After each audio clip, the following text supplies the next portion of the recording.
여러분의 올바른 독해학습을 도와드립니다. 디딤돌 초등 독해력 함께하고 있어요. 주요 내용 핵심 강의 시간입니다. 이번 시간에 만나볼 내용은 무엇일까? 자, 우리 글쓴이의 의견을 파악해요 함께하고 있죠. 이제 실전 훈련을 통해서 의견 파악하기 연습을 해봐야겠습니다. 자, 함께 만나볼 글 제목은 산불을 끄는 작은 새예요. 여러분 산불을 혹시 본 적 있나요? 보면 안 되죠. 굉장히 위험합니다. 선생님은 차를 타고 가다가 산을 넘어가는데 이 고속도로 주변이긴 했지만 아무튼 산 주변이었어요. 이제 산불이 난 거예요. 근데 그렇게 크게 나진 않아서 아직 도로 통제를 하지 않았고 그 옆을 지나가고 있는데도 열기가 느껴지더라고요. 그러니 활활 타오르는 산불은 정말 너무 무섭겠다 싶은 생각이 들었습니다. 그 안에 살고 있는 동물들이 어떤 상황일까? 정말 생각하기도 너무 무서운데 작은 새가 산불을 끈대요. 자, 이게 무슨 내용일까요? 어떤 의견들이 들어있을까 궁금합니다. 읽어볼까요? 옛날 어느 숲속에 큰 산불이 일어났어요. 숲속에 살고 있던 동물들은 깜짝 놀라 우왕좌왕했어요. 우왕좌왕할 수밖에 없을 것 같습니다. 우왕좌왕은 이리저리 왔다 갔다 하며 일이나 나아가는 방향을 종잡지 못함이라는 뜻이에요. 갑작스럽게 난 산불 때문에 동물들이 정신이 없죠. 동물 여러분, 당황하지 마세요. 자기가 있는 자리에 불을 끈다면 모든 불이 꺼질 것입니다. 내 말만 믿으세요. 누가 하는 말이죠? 동물의 왕 사자가 말하자 모든 동물들이 불을 끄기 위해 이리저리 뛰어다녔어요. 자, 이 부분은 사자의 말입니다. 그렇다면 여기서 우리는 사자의 의견을 알 수가 있죠. 자기가 있는 자리에 불만 끄자. 막 우왕좌왕하지 말고.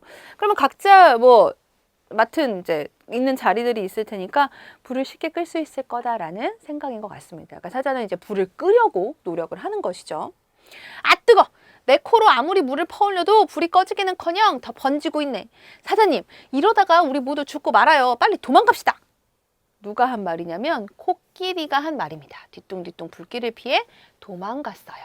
자, 이 말을 통해서 우리는 코끼리의 의견을 알 수가 있죠. 불을 끄려고 해봤는데 코끼리 하면은 이제 코로 불을 쫙 끄는 소방수의 모습하면 제일 어울리는 동물 중에 하나가 또 코끼리인데 그런 코끼리가 불이 더 번져요. 이러다가 동물들이 죽겠다. 안 된다. 도망가야 한다.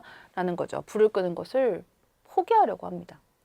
사자는 어쩔 수 없다는 듯이 동물들과 함께 동굴 속 안전한 곳으로 몸을 피했어요. 그러니까 사자가 이제 좀 생각을 바꾸고 있어요. 의견을 달리하고 있는 거죠. 앞부분에서는 어떻게든 불을 끄려고 했지만 이제 코끼리의 말을 듣고 불을 못 끌 것 같다라는 생각을 하게 됩니다.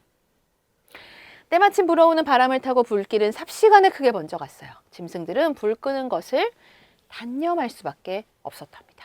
불 끄기를 포기한 거죠. 단념이라는 말은 품었던 생각을 아주 끊어버림 이런 뜻이에요. 사자와 동물들은 동굴 속에서 사납게 번져가는 불길을 바라보고만 있었습니다. 불 끄는 것을 포기하는 모습이죠.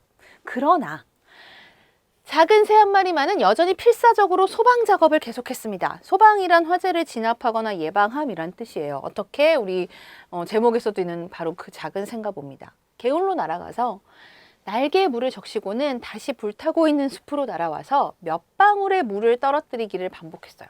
왜냐면 새가 작다 보니까 날개를 흠뻑 적셔서 온다 하더라도 실제로 떨어지는 물은 몇 방울밖에 안 되는 거죠. 이렇게 해서 불 끌 수 있을까요? 이것을 지켜보고 있던 코끼리가 말했습니다. 이 어리석은 꼬마 새야, 그만두어라. 우리들이 못하는 일을 너 같은 작은 새가 어떻게 해내겠단 말이냐? 그러다가 불을 끄기는커녕 네가 먼저 죽게 된단다. 역시 코끼리의 의견이에요. 불 못 꺼 라고 하는 거죠. 자, 작은 새는 코끼리의 말을 들었을까요? 저의 목숨을 걱정해 주시는 코끼리 아저씨의 말씀은 감사합니다. 그러나 지금까지 우리가 살아온 숲이 불에 타고 있는데 어떻게 바라보고만 있겠어요. 되고 안 되고는 나중에 생각할 일이고 저는 지금 제가 할 수 있는 일을 힘껏 할 뿐이랍니다. 오! 감동적이죠. 작은 새의 의견이에요. 되고 안 되고는 나중에 문제이다. 나는 지금 내가 할 수 있는 일을 최선을 다해서 할 뿐이다라는 겁니다. 작은 새는 이렇게 말하고 또다시 자신의 몸에 물을 적시기 위해 날아갔어요. 작은 새가 동물의 왕인 나보다 낫구나. 동물의 왕인 나보다 낫구나? 그렇다면 이 나는 누굴까요? 저 사자예요.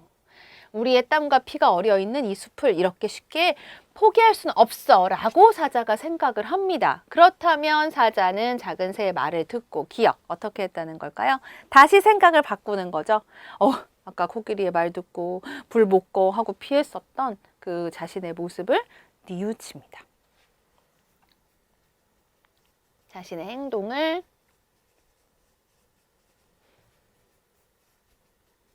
뉘우치는 사자의 모습이에요. 그래요. 진짜 그렇다. 작은 새가 산불을 다 끌 수는 없을 거예요. 그러나 이런 노력이 사자의 마음을 바꾸게 했습니다, 여러분. 그렇죠? 그렇게 보자면 작은 새의 행동은 너무나 크고 멋있는 행동이라고 할 수 있겠죠. 사자의 마음을 바꿨으니까. 그러니까 작은 새가 그렇지. 내가 아무리 날갯짓을 한다고 해서 날개를 가져다가 날개에다 물 묻혀가지고 뭐 한다고 해서 불이 꺼지겠어? 라는 생각을 했다면 사자도 마음을 바꾸지 않았을 거예요. 그러면 불은 정말로 못 껐을 수도 있습니다. 작은 새의 노력이 사자의 마음을 바뀌게 했네요. 자, 그렇다면 문제 볼까요? 숲속에 불이 나자 사자가 처음에 낸 의견은 무엇인가요? 입니다. 처음에 낸 의견, 이런 문제가 나오는 이유는 뭐야? 사자의 의견이 달라지기 때문이죠. 자, 문제 어떻게 풀 수 있을까요? 답은 3번입니다. 자기가 있는 자리에 불을 끄자라고 하는 것인데 우리가 이걸 어떻게 알 수 있느냐 하면은요. 결국 인물의 의견 파악하기에 대한 문제잖아요. 그래 나타난 인물의 의견을 파악하기 위해서는 인물의 생각이 나타난 부분을 찾거나 인물의 말이나 행동을 주의 깊게 살펴보면 됩니다. 자, 처음 부분에서 사자가 한 말을 살펴보면 사자가 동물들에게 당황하지 말고 자기가 있는 그 자리에 불을 끄면 됩니다. 라는 말을 했어요. 이걸 통해서 사자의 의견을 알 수가 있는 것이죠. 그래서 인물의 말이나 행동을 잘 살펴보라는 겁니다. 자, 이어지는 문제 만나볼까요? 코끼리와 작은 새의 의견으로 알맞은 것을 찾아 선으로 이으세요. 이 문제도 앞선 문제와 마찬가지죠.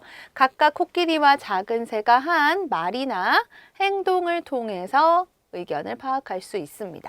코끼리는 뭐라 그랬어요? 아유, 이거 불 끄려고 하다가 우리가 먼저 죽겠네. 못 꺼 포기 라고 생각했죠. 따라서 우리들의 힘으로는 불을 끄기 어려우니 안전한 곳에서 지켜본 뒤 살 길을 찾아야 한다라고 하는 것이 바로 코끼리의 의견이 됩니다. 자, 반면 작은 새는 어땠나요? 역시 작은 새의 말을 통해서 알 수 있어요. 코끼리에게 한 말. 되고 안 되고는 나중 문제이고 나는 지금 내가 할 수 있는 최선을 다하는 것뿐이다 라고 했습니다. 불에 타고 있는 숲을 위해 지금 내가 할 수 있는 일을 힘껏 하겠다는 것. 작은 새의 의견이에요. 자, 어때요 우리 친구들? 인물의 의견 파악하기 어렵지 않죠? 인물의 의견이 상황에 따라 달라질 수도 있습니다. 따라서 이야기의 흐름을 잘 파악하고 이야기 속에 나타난 인물의 말과 행동을 잘 알아보면 인물의 의견을 알 수 있습니다.